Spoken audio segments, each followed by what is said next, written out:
Bueno, que sepáis que está grabando, ¿vale? Si alguien no quiere ser grabado, pues se puede quitar la cámara, ¿vale?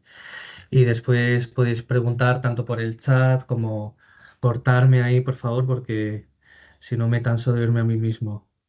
Me gusta un poco oírme a mí mismo, un punto de narcisismo, pero no tan alto como para aguantarme una hora. Entonces podéis cortarme, ¿vale? Sin problema. Después, en un momento dado, enseñaré algún vídeo que ya he pedido permiso. De hecho, serán de muchos conocéis, ¿no? Bueno, uno soy yo, otro será de Chris Aboyó y otro de Sonso, ¿vale? Probablemente veremos en qué medida nos da tiempo y demás, pero bueno, esa parte la dejaré de grabar, ¿vale? Para que no quede ahí en el aire, bueno, pues procesos de terapia, ¿vale? Entonces, supongo que veis, a ver, déjame un segundo que configure esto. Creo que ya. Vale, creo que veis, ¿verdad? El PowerPoint, ¿sí? Genial. Vale.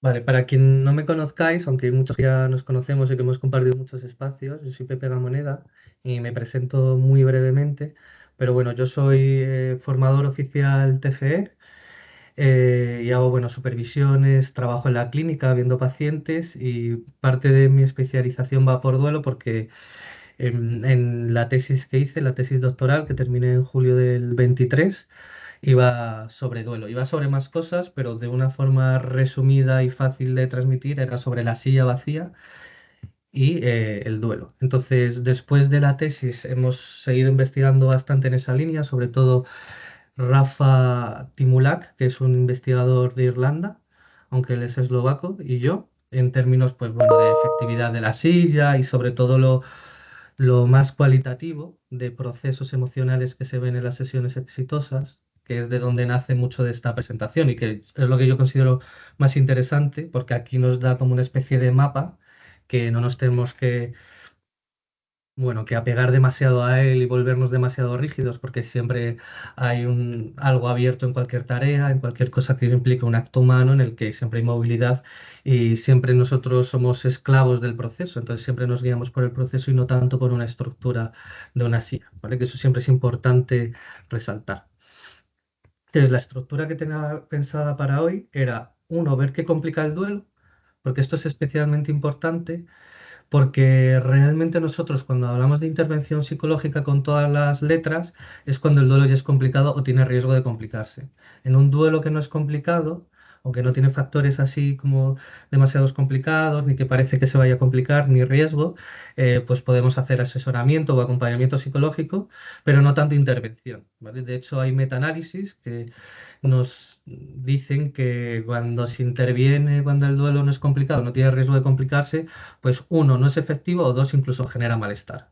Esto es muy difícil encontrarlo en psicología, intervenciones que generen malestar, pero en duelo cuando no es complicado lo encontramos. Entonces, por eso tenemos que ver que el duelo sea complicado, que están los típicos factores que siempre se señalan en las teorías del duelo, pero la idea es como abordarlo desde un punto de vista de la terapia focalizada en la emoción y desde un punto de vista del procesamiento emocional. Después hablaré de la silla vacía para asuntos no resueltos, que es el principal tema de hoy. Y después, si me da tiempo, un pequeño resumen. No sé si me va a dar tiempo, la verdad, depende de cómo me vaya enrollando en los otros apartados, pero bueno, a mí lo que más me importaba era sobre todo el punto 2 que es la silla vacía, como os digo, y el punto uno que también nos ayuda a tener una conceptualización general del duelo. Entonces, como os decía, vamos a empezar por aquí, por qué complica el duelo, ver cuáles son los procesos, cuáles son las circunstancias, qué es donde tenemos que intervenir y qué tenemos que atender y dar como mayor importancia tal vez o subrayar en este proceso. Entonces, de forma simple, un duelo complicado es un duelo que está atascado. ¿Vale? No nos fijamos solo en el tiempo, porque a veces usamos mucho este criterio temporal, pero no es el único y necesita combinación con otros. Yo, por ejemplo, en la tesis hacíamos intervenciones de personas que se le había muerto hace 10 años o dos y la sensación es que es igual que si se me hubiese muerto ayer esta persona. Entonces eso ya nos da ciertas indicaciones. Pero bueno, sobre esto hay mucha literatura científica que podéis acudir a ella, mucho libro, mucha historia. En español está muy bien, por ejemplo, Alba Pallás, que es una persona bueno, que tiene ahí un manual gratuito, de hecho, del Instituto IPIR, que es el suyo y que es muy interesante, y lo recomiendo. Después están los Camilos también aquí en Madrid, hay mucha gente que tiene cositas por ahí, ¿vale? Pero bueno, hay muchas cosas que nos dice que el duelo, que complica un duelo. Entonces, realmente, si respondemos a esta pregunta de qué lo complica, de forma simple podemos decir muchas cosas, que eso no nos dice absolutamente nada. Entonces, si elaboramos un poco más, podríamos hablar desde un punto de vista emocional y de terapia focalizada en la emoción en, uno, autotratamientos, ¿vale? Autotratamientos entendidos como excisiones del sí mismo que buscan tratar un dolor, regularlo, gestionarlo de alguna forma que no suele ser productiva. Y ahora vamos a ir viendo ejemplos concretos donde esto va a quedar más claro.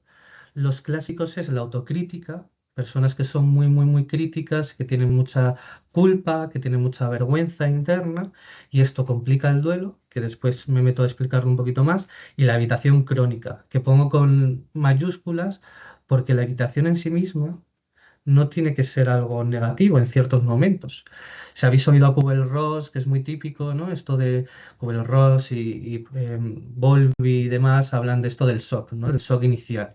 El shock inicial es casi una disociación temporal y natural en la que me viene todo el drama y todo el choque de la muerte, todo el trauma propiamente. Trauma no como trauma con todas las letras, pero trauma en el sentido de que es un hecho que rompe en un momento dado la vida, ¿no? O la experiencia del sí mismo. Y nosotros evitamos porque sentimos que nuestro psiquismo se rompe o que no podemos sostener toda esa experiencia y que nos podríamos romper, ¿no? Probablemente no nos romperíamos, pero hay momentos en los que esta evitación pues, puede ser natural y está bien. Yo no puedo estar 24 horas, 7 días a la semana en la tristeza relativa a la pérdida de mi ser querido, sino que también necesito ir a tomarme una cerveza, ir a trabajar, dependiendo del momento. Tal vez al principio, pues estoy más en la tristeza, pero conforme avanza el tiempo y me voy reorganizando vitalmente, voy necesitando otras cosas. Entonces, por eso no es algo que necesariamente es malo. Es malo cuando es crónico y no me permite acceder a la tristeza y otras experiencias, que es lo que me permite procesar todo el duelo. ¿Vale? Cualquier cosa que es rígida es signo de problema psicológico, de forma simple. ¿Vale? Otra cosa que lo complica serían los asuntos no resueltos. ¿Vale? De hecho, hay autores dentro de esto de la terapia humanista experiencial, de los que se focalizan en la emoción y demás, que hablan del duelo como un subtipo de asunto no resuelto. Yo creo que va más allá que eso, ¿no? Porque creo que no es simplemente un asunto no resuelto. A veces el duelo complicado tiene que ver, pues como os digo, con una evitación crónica, con la crítica, y no es tanto que yo tenga un problema o algo en la relación con el fallecido o con otros, sino que es más bien como procesos internos o circunstancias externas que no tienen que ver con unos asuntos no resueltos, entendidos estos como esos dolores históricos con un otro, ¿vale? Con un padre que no me valoraba, con un profesor que me criticaba en exceso o con una expareja que, bueno, no sé, que fue infiel y me sentí traicionado o algo por el estilo, ¿vale? Entonces, es verdad que no siempre tiene que haberlos, como os digo, pero en la mayoría de las ocasiones hay asuntos no resueltos. Pero hay asuntos no resueltos a veces con el otro fallecido y a veces con otro diferente al fallecido, que de alguna forma complica el duelo. Entonces, con el otro fallecido hay veces que estos asuntos no resueltos surgen en la muerte, una muerte traumática, ¿vale? Recuerdo, por ejemplo, algún caso de alguna persona que, bueno, pues que había tenido abortos y que no había tenido una relación previa, había tenido una relación previa, digamos, de alguna forma con ese bebé en formación, pero no era una relación problemática. ¿Vale? Entonces el problema viene en la propia muerte, o a veces hay una relación que, yo qué sé, con un hijo o con una pareja que es eminentemente positiva, pero que en la muerte pues deja una especie de vacío, porque igual con esa persona me sentía querida y con otras no. Entonces esta persona se va y siento un vacío que tiene que ver con otros, ¿vale? Pero bueno, que entonces ahí surgirían en la muerte, como os digo, sobre todo con temas de trauma y demás, ¿vale? Ahí se generan o aparecen emociones tipo de miedo, de dolor, etcétera. Ahora iremos viendo cuando se explique la silla vacía, que se verá más claro. Y también hay otras veces que surgen antes de la muerte. Esto sería más los asuntos no resueltos clásicos, pero que muchas veces es verdad que se radicalizan en la muerte. Por ejemplo, tengo una figura con la que he sentido un abandono histórico, ¿vale? Una madre, por decir algo, esta persona muere y este abandono se hace más intenso. Se hace más intenso porque uno, aparece otra emoción que tiene que ver puramente con la pérdida, que puede ser la tristeza, que lo hace todo más intenso. Y dos, porque en nuestra cabeza sentimos que hay una imposibilidad de reconciliación por la radicalidad de la muerte. Yo ya no puedo tener una conversación con esta persona y resolver nuestros problemas. Entonces la cosa es que aquí se reabren estas viejas heridas, ¿vale? Es como un escenario que hace que se reabra y se hacen más fuertes. A veces también tiene que ver mucho con circunstancias vitales. Por ejemplo, hay una persona que tenía una relación muy negativa con el padre, esta relación empieza a mejorar y el padre se muere, ¿vale? Entonces ahí vemos, y a esta persona lo que le pasaba es que todos estos asuntos no resueltos clásicos de cuando era pequeña y se sentía abandonada y desprotegida, pues se reabren con más fuerza, ¿vale? Por otro lado, también podría haber mm, asuntos no resueltos con otros, pero que se abren en la muerte, ¿no? Y aquí siempre pongo un ejemplo que es muy claro, que era una paciente que veíamos, que era una persona que su padre era una figura eminentemente positiva. Aquí hay pequeñas trampas, ¿vale? Porque es verdad que con las personas fallecidas se tiende a idealizarlas, ¿vale? Pero bueno, era una persona que era eminentemente positiva, era una persona pues, que le daba mucho amor, mucha valoración, mucha seguridad. Entonces esta persona muere y se reabre la soledad histórica que tenía con su madre y con su hermano. ¿Vale? Su madre y su hermano hacían piña y era como un subgrupo dentro de la familia y hacía piña con su padre, ¿vale? Y eran como un subgrupo, entonces estaban como dos a dos. Entonces cuando el padre muere, se reabre y se complica el duelo y no es que tenga problemas con el padre. Con el padre vive como esta experiencia de pura pérdida y de sentirme sola y de sentirme triste y sentirme desprotegida sin ti. Y hay una parte que tiene que ver con el que no estás, es decir, con el fallecido, pero hay otra parte que es no estás y es que me giro y en mi círculo no lo encuentro en otro lado, porque mi madre no tiene, con mi madre no he tenido, con mi hermano tampoco, entonces ahí se reabre. Eso tiene que ver más con asuntos no resueltos con estas personas. Entonces, ahí el camino terapéutico también va en dirección de estas otras personas. No es solo tener una conversación de imaginación con el fallecido, sino que sería también con el padre y con el hermano en este caso, ¿vale? También podríamos hablar de cosas que complican, pues emociones primarias desadaptativas, que son emociones dolorosas, históricas, que tienen que ver con emociones del pasado, ¿vale? Em, Sobre todo hablamos de tres grupos, ¿vale? De soledad y abandono, de miedo y de vergüenza. Soledad y abandono tiene que ver más con falta de amor, con sentirme solo, abandonado, se vive con tristeza. Después la vergüenza tiene que ver más con una visión del sí mismo negativa o disminuida. Pues me siento tonto, me siento malo, me siento indigno de amor. Es como que hay una sensación de que esto, lo que pasa alrededor, pues habla algo mal de mí. Pues yo tengo una sensación de que hay algo mal en mí, ¿vale? Como defectuoso o malo. Después miedo, hay muchos tipos que no me voy a meter en ellos, pero a veces que tiene que ver con un miedo traumático. Yo tenía un paciente, por ejemplo, que había sufrido atentados, que había estado a punto de morir en muchas ocasiones y esto le había pasado hace años, pero en la actualidad sentía miedo y fragilidad, me siento frágil, me siento expuesto. ¿Vale? Y hay otro tipo de miedo que muchas veces tiene que ver con lo que decimos más miedo de apego, más miedo de me siento como un niño solo en el bosque, como Hansel y Gretel o algo así. Yo siempre pongo el ejemplo este de Macaulay Culkin en Solo en casa, que cuando se despierta y le han dejado solo, dice como, me han dejado solo y pone cara de susto. Y es una sensación de, soy niño, estoy solo en una casa y lo que está pasando alrededor excede a mis capacidades. Estoy solo y me siento frágil, ¿vale?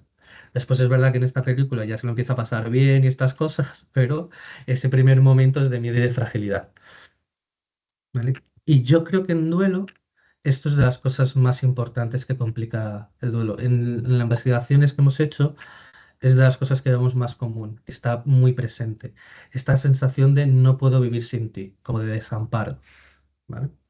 Entonces son emociones que son crónicas, que vienen desde antes de la muerte probablemente, pero que se reabren en la muerte, ¿vale? En relación con el fallecido, en relación con otros, como os decía, ¿vale? Entonces la soledad, como os decía, tiene que ver con una soledad histórica, con falta de amor, pues un padre que nunca ha estado ahí presente se muere y esto se hace más radical, ¿vale? Después la vergüenza, que como os decía, también se puede intensificar con la muerte. Hay veces que estos sentimientos se vivieron en la relación. Un padre que me criticaba mucho, el padre se muere y entonces yo siento como esta vergüenza otra vez en la relación porque me lleva a recordar esos momentos, etcétera, por la imposibilidad de la relación, ¿vale? También esto dificulta porque la autocrítica y la vergüenza puede dificultar acceder a otras emociones que pueden ayudar a procesar el duelo, que principalmente pienso en dos. Una es la tristeza del duelo, que tiene que ver con la ausencia y el echar de menos, que después os hablo un poquito más de eso, pero tiene que ver con vivir la pérdida y la ausencia, ¿vale? Y otra es la compasión y la conexión, que es muchas veces lo que hemos visto que es algo muy importante en duelo es que vivir como cierta conexión con el otro. A veces es en términos espirituales, te siento ahí o hablo contigo, a veces es en términos de legado, contigo he aprendido lo que es la generosidad y eso lo guardo dentro, a veces es en términos como casi de recuerdos, ¿no?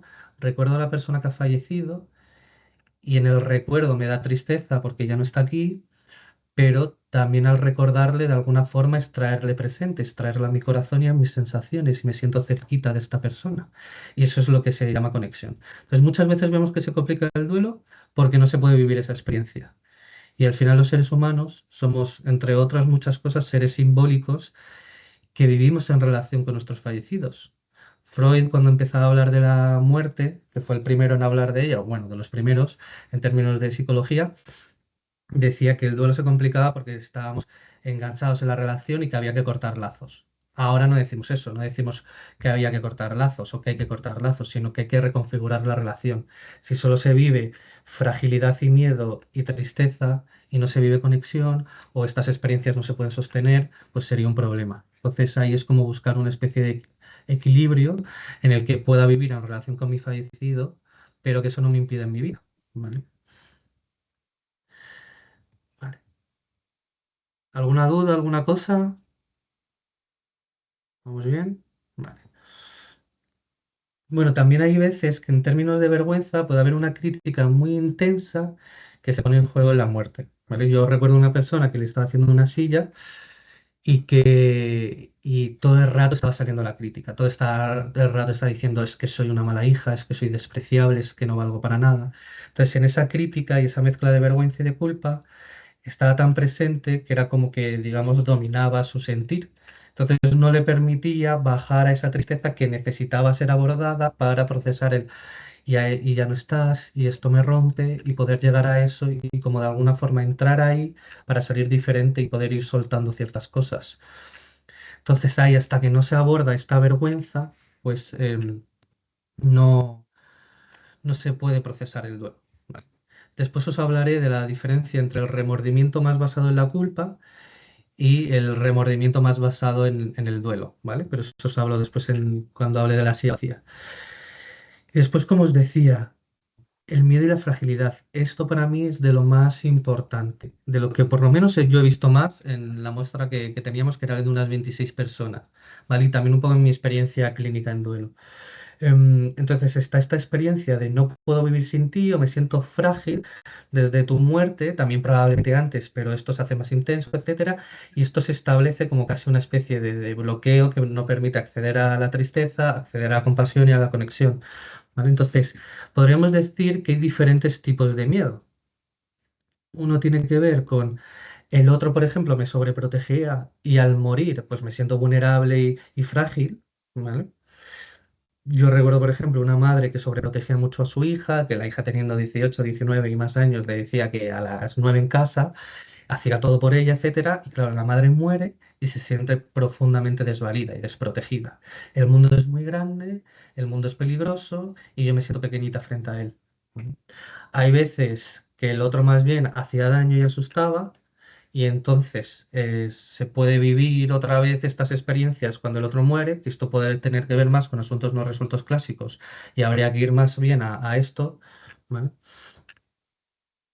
Y también hay veces que el otro no protegía de un daño, ¿vale? También tiene que ver a veces con asuntos no resueltos clásicos, pero pienso en un ejemplo de una persona que tenía a su padre y su madre, se divorcian, el padre se mete en temas de adicciones, tiene una pareja muy mala, que esta pareja se mete mucho con los hijos, les hace muchas agresiones verbales, etcétera, y el padre no protege. ¿Vale? Entonces, ahí se genera como esta sensación de vulnerabilidad y daño histórica, que en la muerte del padre se reabre, y hasta que no se aborden esos asuntos no resueltos, que tienen que ver con el dolor de que no me protegieses, el miedo que pasa en todo esto, y demás experiencias, pues no se puede procesar el duelo, porque ahí hay una parte de que hay que integrar todo esto, este daño histórico, etcétera, y si no, no se puede como avanzar, ¿vale?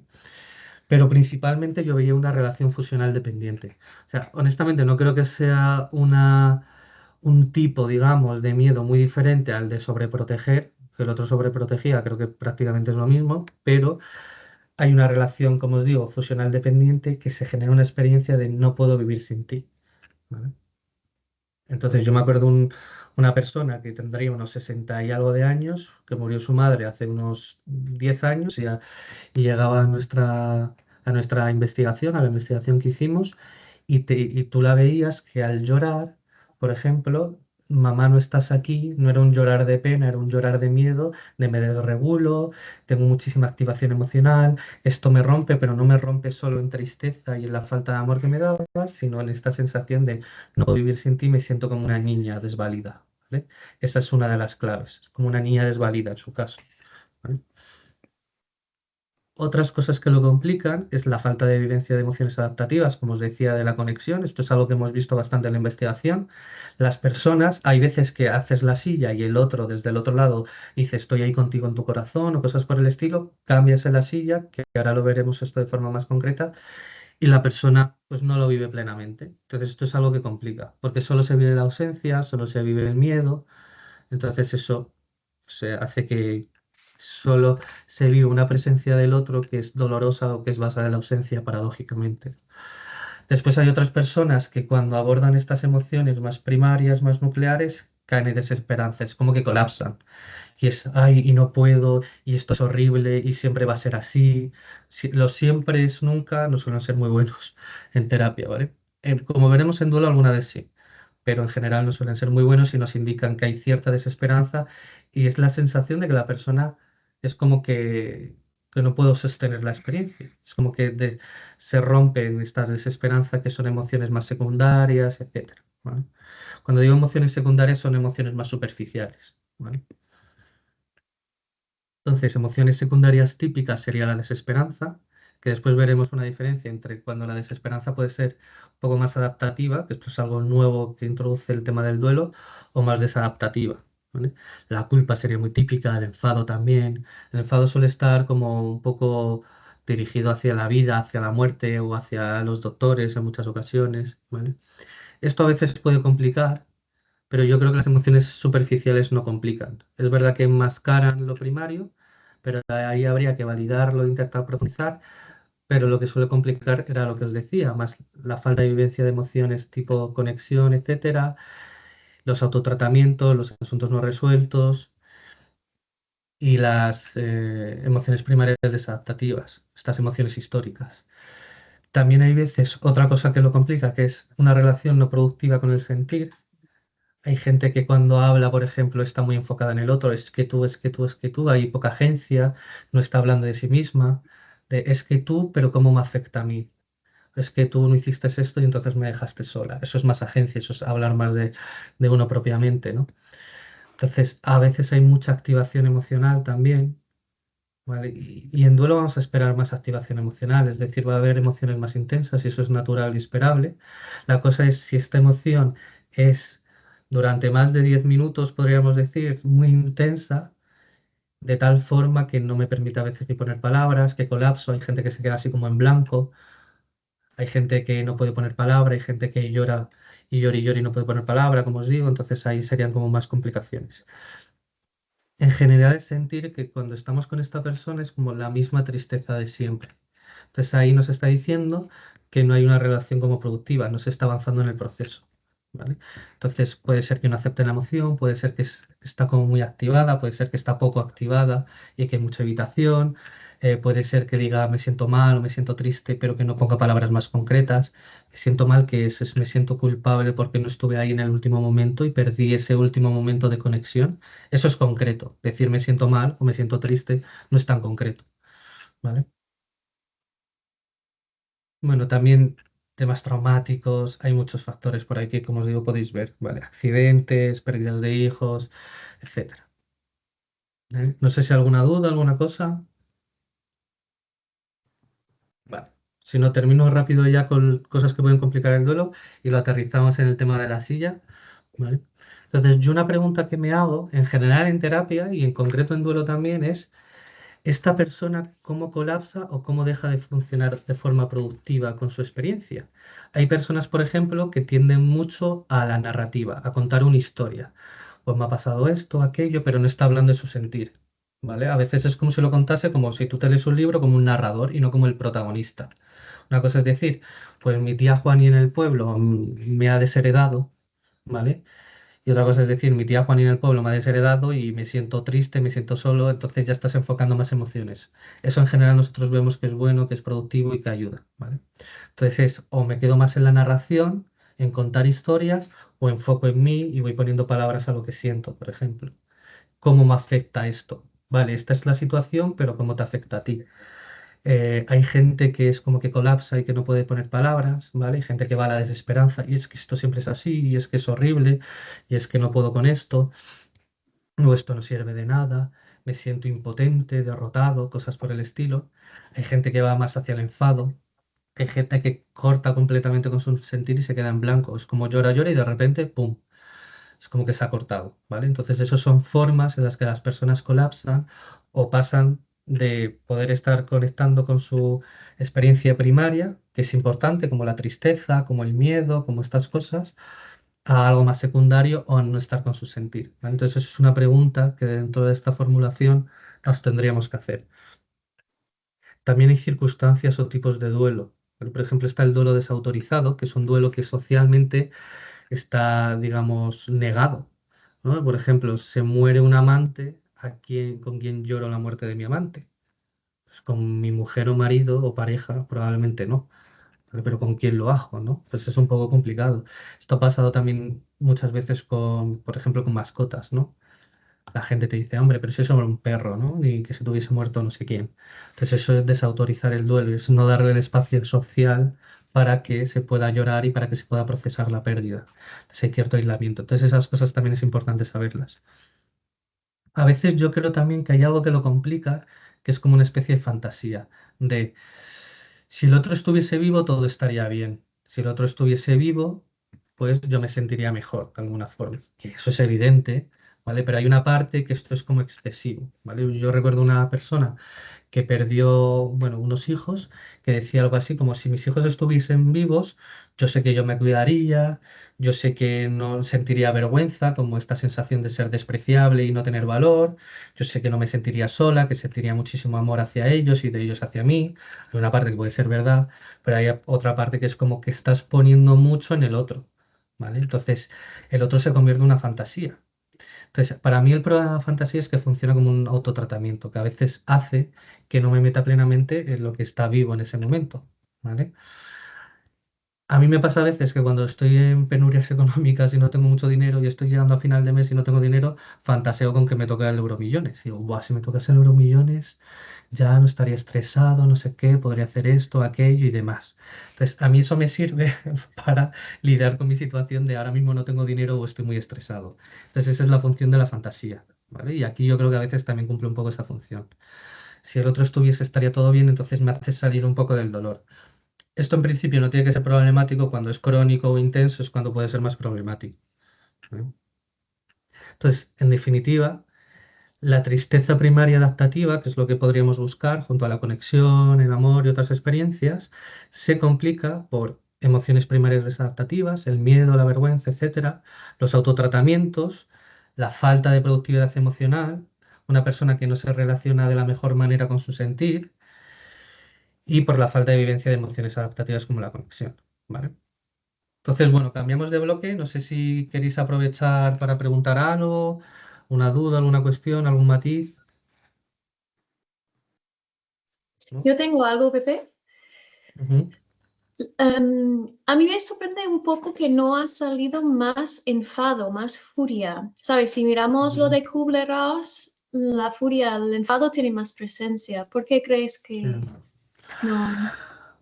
O sea, el enfado ahora lo vemos más en la silla vacía. Yo no creo que sea algo que complique en general, pero porque creo que las emociones secundarias, o sea, a veces pueden complicar, supongo, pero a veces decimos, es que esta culpa está complicando el duelo, pero el problema de esta culpa es que debajo hay una autocrítica y hay una sensación de vergüenza de he sido una mala hija, soy una mala hija, soy despreciable, que para mí eso sería lo que complica más el duelo.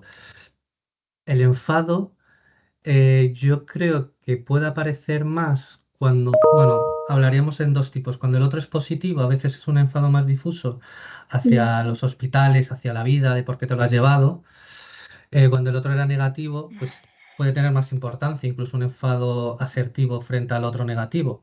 ujú, ujú. Pero es verdad que yo no lo he visto mucho en términos de que el enfado complique, ¿vale?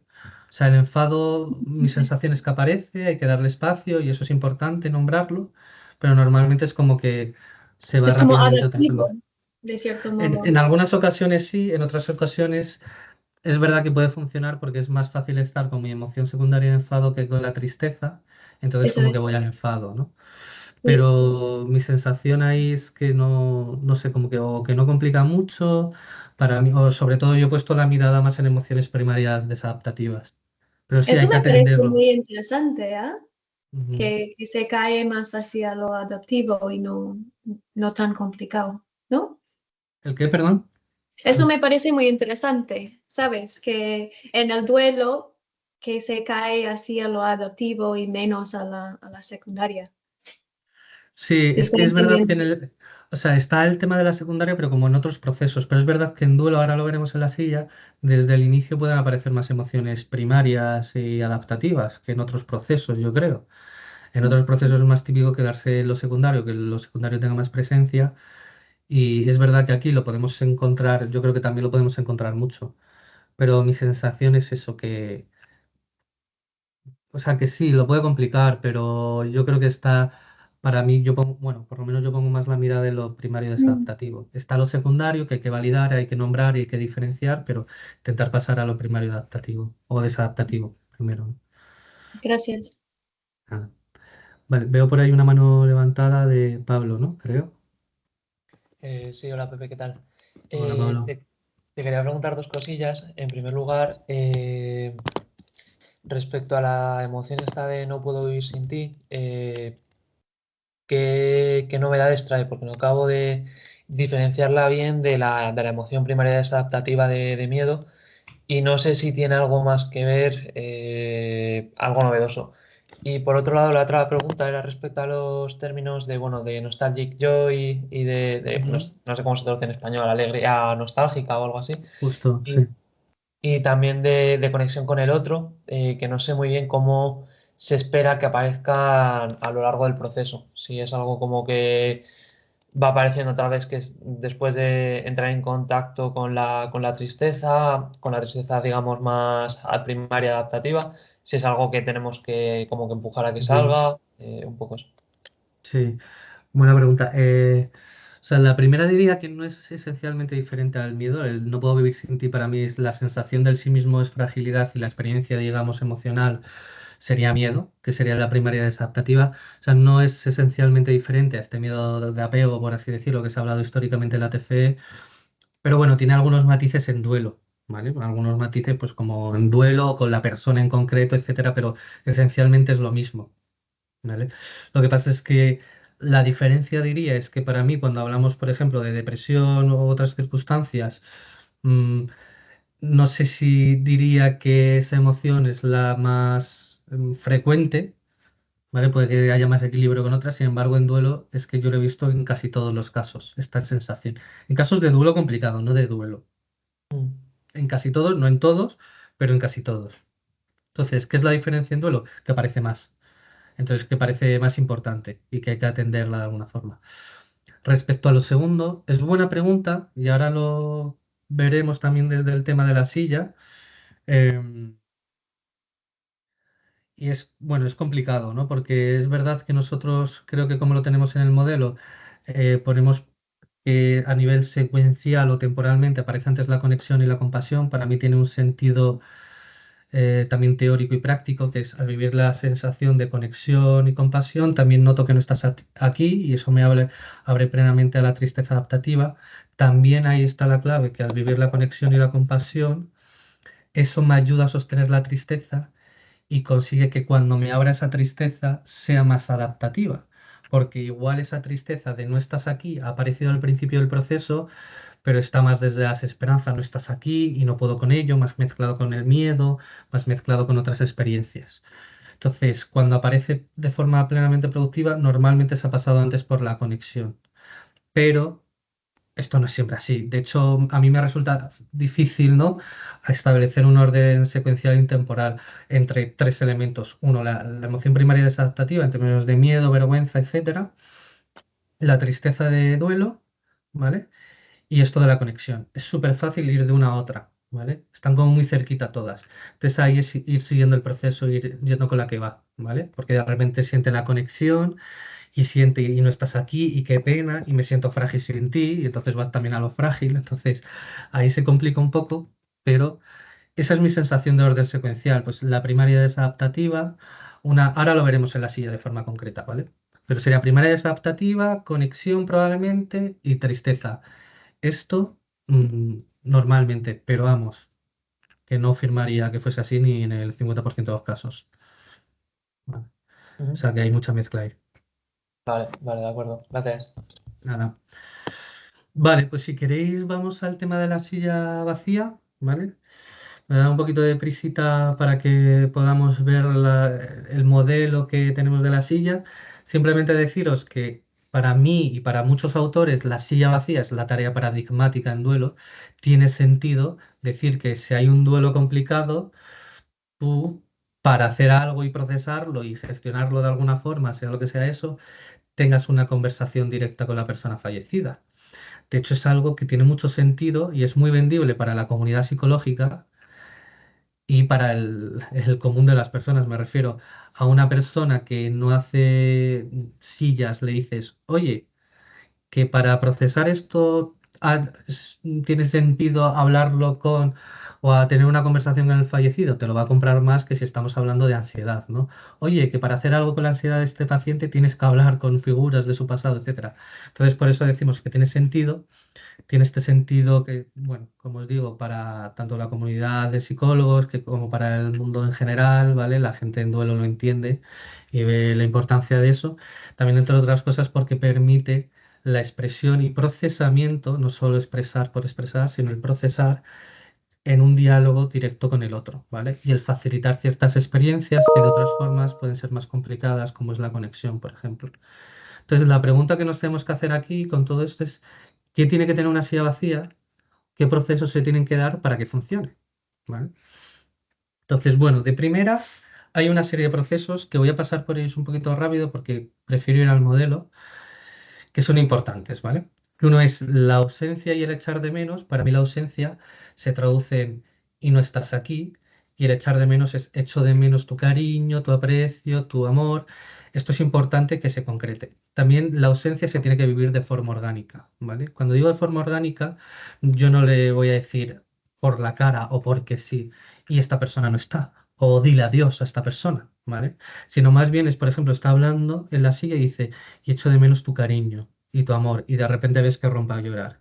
Entonces, para mí eso a veces será una expresión, esas lágrimas de lloro y me rompo porque echo de menos tu cariño y noto que no está y noto que tú no estás. Entonces, ahí lo puedo conjeturar, ¿vale? Pero eso es como que salga de forma orgánica, ¿vale? Y todo esto, tanto la ausencia como el echar de menos, tiene que ver con la tristeza primaria adaptativa. El echar de menos es importante que sea concreto, no solo sea echar de menos a ti, que eso es evidente y eso es importante expresarlo, sino echo de menos tus abrazos, tu cariño, el llamarte por las mañanas, escuchar tu voz, ¿vale?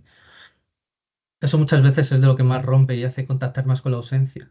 El ya no escucho tu voz por el teléfono, se me olvida tu voz, entonces ahí aparece culpa, etcétera. Entonces, como os decía, la silla ayuda a dejar espacio para la compasión, el amor, la conexión y no solo ausencia. Entonces, ayuda a calmar y a reconfigurar la relación, ¿vale? También a veces, justo lo que decíamos, Luz, ¿no? Como el enfado asertivo puede ser importante, sobre todo en los asuntos no resueltos clásicos, ¿vale? Por ejemplo, recuerdo una paciente que decía, te he querido y te quiero mucho, eso no va a cambiar, pero no estuvo bien lo que hiciste, que no me protegieses. Era esta paciente que el padre no la protegió frente a como a una madre ahí, digo, perdón, una pareja ahí dura, ¿vale? Entonces, respecto al dolor y la tristeza, buscaremos en la silla que se exprese todo lo relacionado con la ausencia y la tristeza. Es decir, lo que fue y ya no está, todo el cariño que me dabas, lo que no fui se esperaba. Igual esperaba que fueses una persona cariñosa y no lo fuiste, y eso es una pérdida, porque con la muerte ya esto no va a llegar, ¿vale? A veces también se hace un duelo del futuro, y esto es importante. Ya no vas a estar presente, no vas a conocer a mis hijos, no vas a estar en mi boda, más el impacto emocional. Entonces yo diría algo así. La persona dice, no vas a conocer a mis hijos. Digo, no vas a estar con mis hijos, no les vas a conocer y eso me rompe por dentro. Es esa parte como de reflejo experiencial que es importante, que se hace que se active y que se integre en diferentes partes de la experiencia, como es la experiencia del cuerpo, como es la experiencia emocional, con el hecho concreto, ¿vale? Fijaos que esto de no conocer a los hijos es algo muy triste, es muy dramático, tiene que ver con la ausencia, con la tristeza, etcétera. Pero yo recuerdo que había una paciente que decía, después de todo un proceso de la silla, y te voy a presentar a mis hijos. Les voy a hablar de ti. Eso es una forma de mantener el vínculo que se dice. Es una forma de conexión, de hacer a la persona presente en el día a día.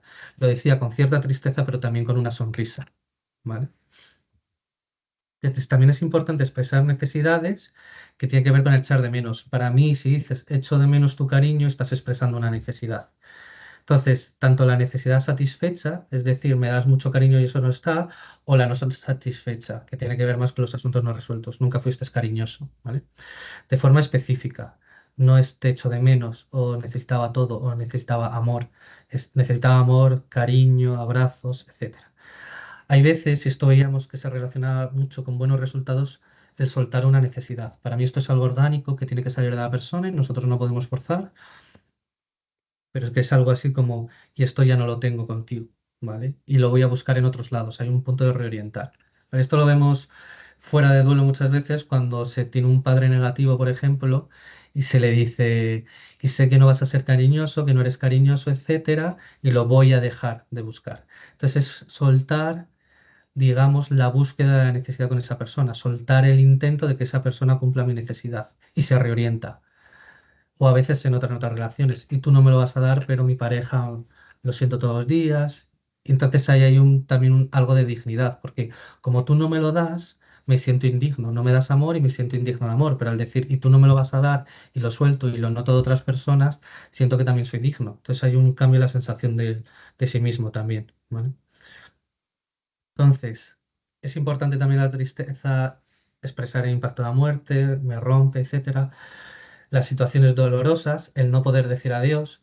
Cuando una persona dice y no te puede decir adiós, hay que entender que a veces eso va por culpa, a veces va por he perdido ese momento de conexión. Entonces, dependiendo por dónde vaya, pues lo conjeturamos o lo exploramos, ¿no?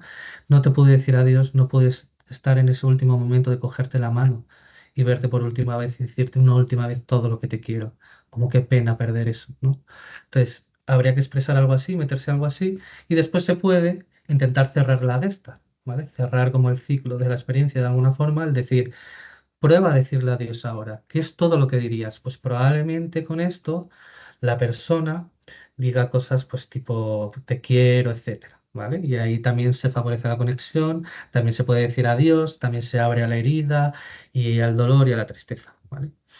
También aparece la gratitud, otras experiencias correctivas como una persona puede expresar culpa y desde el otro lado dice, no te preocupes, no estabas ahí, pero de alguna forma sé que estabas ahí, eso no daña nuestra relación, etcétera. Entonces la gente se siente muy aliviada, sobre todo cuando la culpa no es muy problemática. Pero bueno, lo principal sería la tristeza, la conexión y el atender a ciertos bloqueos, ¿vale? Esto es lo que os decía. A veces el otro no es negativo, sino que más bien es amoroso y el drama viene por eso. De hecho, en la mayoría de los casos que vemos, no sé decir, pero la mayoría de los casos que vemos que se complica, el otro era positivo. Y tiene sentido, hay gente que le puede resultar contraintuitivo, pero tiene sentido, ¿no? Porque si eres solo negativo, no hay nada que llorar, entenderme, seguramente hay cosas que llorar. Pero si eres 100% negativo, yo recuerdo una paciente que tenía muchos asuntos no resueltos con la madre, porque era muy, muy negativa, pero también la quería a su manera y hacía cosas como positivas por ella, pero el padre era solo negativo, sádico, psicopático, y nunca tuvo mucha historia con él, o sea, tuvo cosas evidentemente, pero era más fácil, porque es como yo acuerdo contigo, no tienes nada bueno que darme. Vale. Entonces, en ese sentido, a veces la silla más importante no es con el fallecido, sino con, en el caso que os decía de esta paciente, no sería tanto con su padre que le daba amor, sino con su madre y con su hermano, con los que se siente sola. Vale, vale, entonces vamos a la silla. Como os decía, esta silla nace de ver sesiones buenas, es decir, que han tenido buenos resultados a nivel terapéutico y ver qué ha pasado ahí, a nivel sobre todo de procesos del paciente. ¿Vale? Como veis, hay dos columnas arriba, está la silla del cliente, ¿vale? Y en la otra la silla del otro actuado. Para quien no conozca la silla vacía, es tener un diálogo con un otro en imaginación en el que está la persona sentada, enfrente se pone una silla en la que situamos imaginativamente al otro, se tiene una conversación sobre todo enfocada en expresar ciertas emociones y en ir profundizando emocionalmente, que se vaya transformando emociones dolorosas históricas como el miedo, la vergüenza, etcétera. Y iremos haciendo cambio de roles. Se le pedirá que sea el otro actuado, el otro imaginado, etcétera. Vale. Entonces, tenemos dos modelos. Una cuando el otro es positivo y otra cuando el otro es negativo. ¿Vale? Entonces, ahora me voy a centrar cuando el otro es positivo. Como veis aquí, no sé si veis mi cursor, pero bueno, pone 4-4 en emociones secundarias, es porque vimos 4 casos de un otro responsivo y que tuvo muy buenos resultados. Y en este caso, en los 4 casos aparecían emociones secundarias, ¿vale? Eso no nos dice mucho, esto pasa en cualquier proceso, siempre va a haber emociones secundarias, que son estas emociones más superficiales, con menos significado, más difusas. Como vemos en el ejemplo, es triste, me siento mal, no sé. ¿Vale? Entonces, el proceso empieza por ahí. Ponemos al otro en la silla, le decimos que se lo imagine, la persona normalmente se emociona rápido, hacemos que conecte, vamos equilibrando entre el conectar con su propio sentir y el expresar al otro, ¿vale? Esto es silla vacía clásica y aquí no me voy a meter mucho porque no me da tiempo. Pero bueno, a nivel de procesos del cliente, emociones secundarias, ¿vale? Como podría ser esa, la culpa, el enfado, etcétera. Normalmente, y esto ya es algo distintivo de la silla vacía en duelo, aparece una experiencia adaptativa inicial que es mezclada o que está mezclada con otras experiencias, sobre todo secundaria, y por eso no es plenamente adaptativa, pero aparece rápidamente en el proceso. ¿Vale? Estoy muy triste desde que te fuiste, ha sido muy difícil sin ti, sin tu compañía, y podríamos ver que hay cierta tristeza adaptativa, también hay cierto miedo, le falta diferenciación, etcétera. En este ejemplo no se ve muy claro, pero bueno, sería algo así, es que no se vive productivamente o no se vive completamente de forma productiva. Entonces la idea es que aparece algo de, a veces es amor, a veces es conexión, a veces es duelo y tristeza, pero no es plena, ¿vale? Y esto se ve en todos los casos buenos cuando es un otro responsivo positivo. De hecho, aquí también nos puede decir que el cliente tiene ciertos recursos iniciales y por eso tal vez en parte las cosas van bien, también porque el cliente tiene estos recursos, ¿no? Después se va, o el cliente empieza a diferenciar, empezamos a hacer el proceso, empezamos a estar con todas estas emociones, validarlas, ir profundizando. A veces viene la culpa, el remordimiento, viene así como en una caja punteada porque no aparecen todos los procesos. Y es lo que se llama un componente auxiliar, es decir, que no es necesario para todos los procesos ni, em, ni aparece siempre, como os digo, ¿vale? Entonces, la culpa remordimiento es siento, por ejemplo, no haberte ayudado y debajo hay una autocrítica. Y eso me convierte en mala hija, ¿vale? Por ejemplo, me convierte en mala hija, en mala esposa, lo que sea. Me convierte en mala persona o me siento lo que sea, ¿vale? Entonces, siento no haberte ayudado y debajo hay una autocrítica. Entonces, está la culpa y el remordimiento y debajo la crítica, como os digo, ¿vale? Después se pasaría al dolor nuclear, que son estas emociones que tienen que ver con el miedo. Por ejemplo, me siento desprotegido, profundamente solo desde que te fuiste, ¿vale? El daño, el dolor, el impacto de todo esto me rompe por dentro, etcétera. Que esto aparece en todos los participantes. Después se expresa la necesidad, ¿vale? Que esto aparece en casi todos los casos, pero no en todos. No sé si lo podéis ver. ¿Podéis verlo bien? Es que a mí se me tapa con una cosa, pero bueno. Entonces después aparece, después de expresar la necesidad, normalmente pedimos que se ponga en la silla del otro y que vea su dolor, vea la necesidad expresada y ver cómo que siente hacia él, ¿vale? Entonces, ver cómo reacciona al dolor. No estamos forzando o no estamos buscando que aparezca de forma rígida, radical o como lo queramos ver, la compasión. O sea, no estamos forzando ese proceso, sino estamos viendo cómo reacciona el otro al dolor y a toda la emoción expresada y a toda la necesidad expresada. A veces surge compasión y a veces surge más autocrítica o más crítica, perdón, del otro. Eres un débil o algo por el estilo, ¿vale? Cuando el otro es positivo, pues no aparece tanto esto, porque era eminentemente positivo, ¿vale? Entonces, hay veces que, sin embargo, sí que hay ciertas dificultades para ser compasivo, conectar, pero no es negativo. No es que sea eres un débil, sino es como ya no es, a veces puede decir perdón, un segundo. Puede decir a veces, es que se me ha jodido esto. Ahora, ya no estoy aquí, no puedo estar para ti, entonces no puedo ser plenamente compasivo desde la ausencia. A veces es más desde la dificultad personal de, es que hija, no sé cómo hacerlo, no sé cómo acogerte, ¿vale? Entonces, tal vez no sea compasivo, pero no es que sea negativo. Sin embargo, esto es un componente auxiliar, como la culpa del remordimiento, y que no aparece en todos los casos, aparece en la mitad, ¿vale? Y normalmente pasa fácilmente a un otro compasivo, otro que conecta. Esto es algo diferencial del duelo. En TFE clásicamente nos ha hablado tanto de la conexión, ¿vale? Pero nosotros lo hemos visto como algo muy importante, que es estoy aquí contigo, estoy en tu corazón, de alguna forma estoy ahí en, yo qué sé, en lo que te he enseñado, etcétera. Esto es una forma de conectar, ¿vale?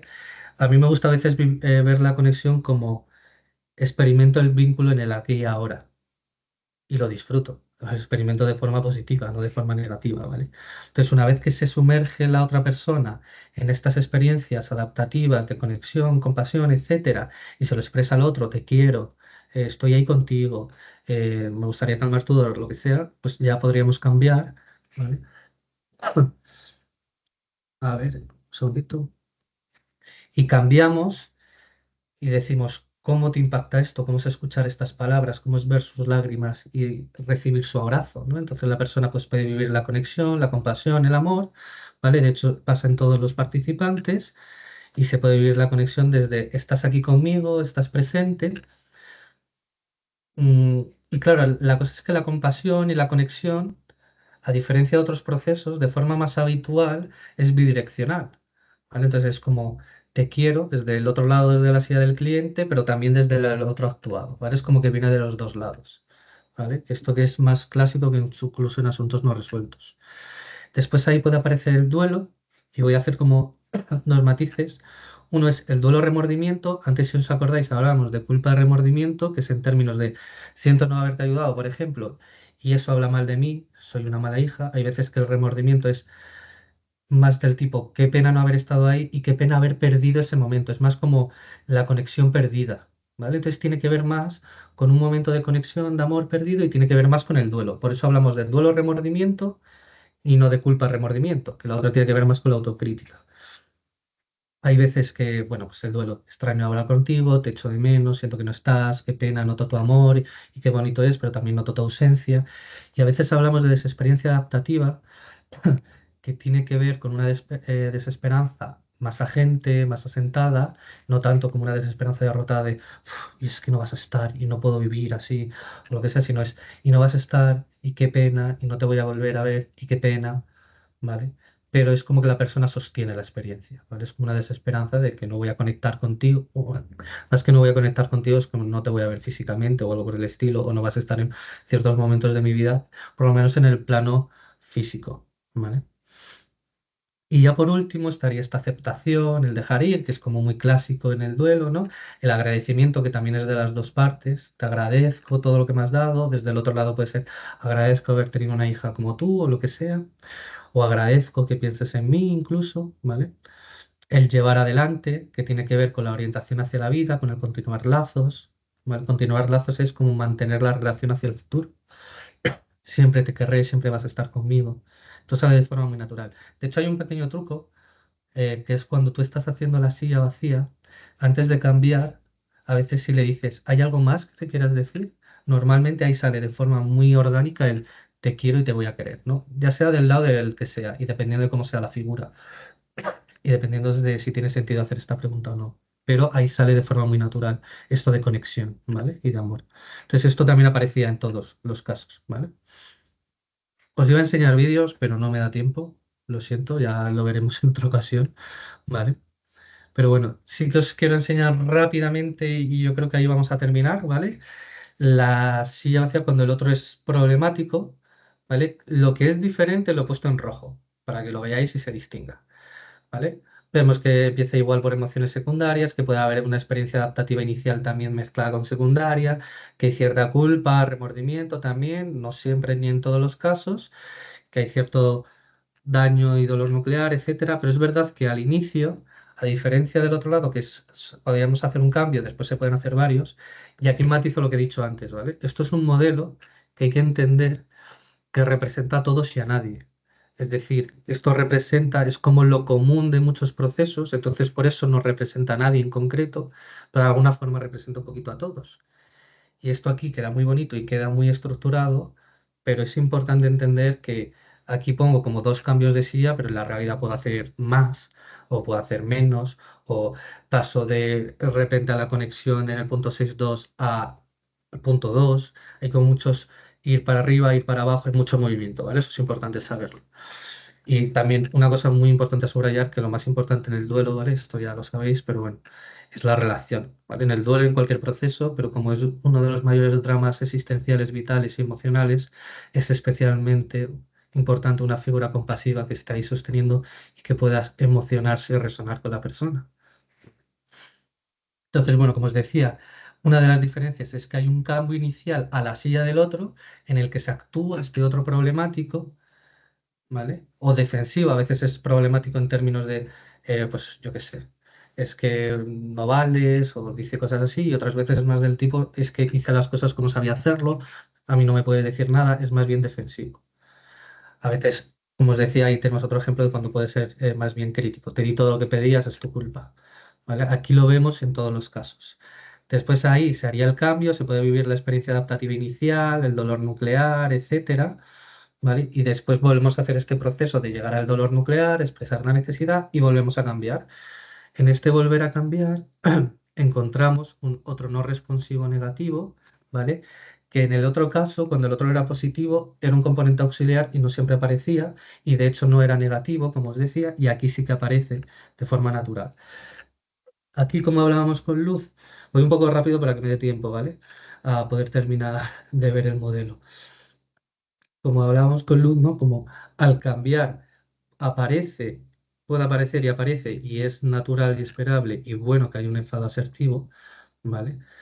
Porque el otro, sobre todo cuando el otro ha sido negativo, como os digo, que es solo necesitaba que lo detuvieras el primer día que me insultó a mí o a mi hermano, tiene que ver el enfado protector asertivo con el poner límites o el afirmar la propia dignidad. Yo no merecía eso, merecía amor y cariño, por ejemplo, y afirmar las propias necesidades, ¿no? Y se me ha quedado esto bloqueado un segundo. Vale. Y también veríamos otra diferencia, es que en el duelo remordimiento, más a veces que tenga que ver con el he perdido este momento de conexión contigo, este último momento de darte un abrazo o lo que sea, o de haber pasado más tiempo juntos, es me arrepiento y qué pena el no haber resuelto la relación, no haber hecho algo para que la relación se resolviese, ¿no? Ahí tenemos un ejemplo muy claro, es me arrepiento de no haberte llevado un día y haberte dicho que no puedo más y que esto no está bien. Hay una mezcla de enfado protector, pero también como de arrepentimiento en ese sentido. Y como último paso, también vemos cierta diferencia en que hay más agencia, más afirmación, puede haber esta aceptación, esta gratitud, este amor, ¿no? Como vemos en el ejemplo, te he querido y te quiero mucho, pero también aparece con la agencia y con la afirmación. Eso no va a cambiar, pero tampoco estoy seguro de poder perdonar y decir que ya está. ¿Vale? Entonces, bueno, os digo rápidamente por si os resulta curioso, no sé si podéis ver esta diapositiva, pero veíamos ciertas cosas de diferencias. Es que en las sillas que iban un poco mal, en general veíamos que no era tanto por lo que a veces hacía el terapeuta, a veces sí, pero muchas cosas que veíamos del cliente, que había menos diálogo directo con el otro, tendía más a hablar al terapeuta, había menos adherencia a la tarea, por así decirlo, había más dificultad de estar con su sentir probablemente y más vulnerabilidad en ese sentido, más emociones secundarias. Esto es algo importante, veíamos menos emociones desadaptativas. De hecho, Alejandro Rafa y no sé quién más, Antonio Pascual tiene un artículo muy interesante sobre esto, ¿vale? Que os recomiendo leer. Entonces, había menos emociones desadaptativas. Esto nos indica que no es un camino transformativo. Claro, si el problema está en las emociones primarias desadaptativas y necesitamos transformarlas con emociones primarias adaptativas, como es la conexión, etcétera, si no pasamos por emociones primarias desadaptativas, pues no se transforma esto, ¿vale? Esa es la idea. También había menos emociones adaptativas, tanto estas iniciales que aparecían al principio como las tardías, entonces hay menos cambio en general, ¿vale? Y cuando había estas emociones adaptativas, no era la experiencia principal. Se podían vivir, pero se caía en la desesperanza, en la fragilidad. También había más abreuso en general, ¿vale? Entonces, con esto termino. Me pasó un poquito del tiempo, perdonad, pero es que quería terminar ahí rápidamente. Vale, no sé si queréis preguntar algo, alguna cosa. Sí, Bueno, yo rápidamente. he entrado tarde, no sé si igual en la introducción las he aclarado. Quería saber si hay mucha diferencia entre pérdidas o sea, duelo por muerte y duelo por pérdidas afectivas, rupturas. O sea, yo creo que esto es más desde mi experiencia, porque yo sobre todo he estudiado el tema del duelo por muerte. Desde mi experiencia, creo que hay ciertas diferencias en términos de, por ejemplo, no sé, esto lo decía el otro día, ¿no? Pero yo si tengo ahí algún asunto no resuelto con una expareja, tal vez no necesite como conexión y amor sentirlo, ¿no? Hay veces que sí, yo estaba pensando justo en un paciente que en parte era eso, el drama es como todo esto que hemos generado de amor, de conexión, toda esta vida en conjunto que teníamos, de repente se rompe, ¿no? Entonces, bueno, pero ahí puede haber diferencias, ¿vale? Em, Después hay procesos muy parecidos, como es la tristeza, como son las heridas nucleares que hay que transformar, que esto no sé si lo he aclarado mucho, pero el principal proceso de cambio en TFE es cambiar una emoción con otra, ¿vale? Entonces es ir a estas emociones primarias desadaptativas, no es cualquier emoción, es emoción primaria desadaptativa, miedo, soledad o vergüenza, y transformarlo con una emoción adaptativa, como podría ser la conexión, el amor, el enfado, ¿vale? Entonces, bueno, hay ciertos procesos que se mantienen. El por qué lo complica a veces estas relaciones de parejas antiguas, pues probablemente por emociones primarias desadaptativas, heridas históricas. Em, pero es verdad que yo creo que a veces la conexión puede ser un poco diferente, porque de alguna forma yo con la figura que ha fallecido, si es positiva, quiero y necesito tener esta experiencia de conexión, pero yo con una expareja tal vez no. A ver si somos amigos o tal, puede que sí, pero de otra forma. Entonces, a veces yo creo que también mi experiencia es, por ejemplo, con expareja, hay cosas que lo complican en el términos de fantasías, de decirte a ti adiós es decir adiós al amor. Claro, ¿quién quiere decir adiós al amor? ¿Sabes? Es que es decir adiós a una esencia propia de la vida. Entonces, eso es lo que lo complica. Entonces, tiene que ver más con la fantasía, ¿no? Yo creo. Entonces, por eso está bien como concretarlo, es decir adiós a tu cariño, etcétera. Bueno. Creo que habrá diferencias, no he estudiado mucho, ¿eh? Habrá diferencias, pero esencialmente hay procesos muy parecidos también. Vale, de acuerdo, gracias, Nada, Pepe. no sé si hay alguna cosilla más.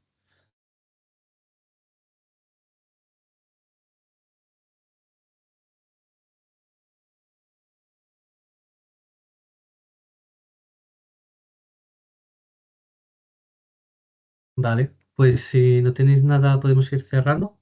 Si queréis escribirme o cualquier cosa, bueno, está ahí mi número en el grupo de la comunidad TFE, me podéis escribir por WhatsApp, ¿vale? Y preguntarme cualquier cosa o lo que necesitéis. Perdonad si he ido un poco rápido, pero os quería dar bastante información en poco tiempo, que siempre es un poco complicado. Pero bueno, De acuerdo, espero muchas que gracias. Muchas nada. gracias, Pepe. ¿La grabación queda en algún lado o es Sí, para...? en algún momento lo subiremos a YouTube, ¿vale? Vamos a hacer un canal de la comunidad Ujú. y estamos en ese proceso, entonces lo subiremos a YouTube y ahí estará. Lo podréis ver tranquilamente. Muy bien. Pues Muchísimas gracias. Nada, un placer. Gracias, Pepe. Muchas gracias, Nada, Pepe. Gracias. chao. Ese Pepe. Chao, Nuria. Para la grabación.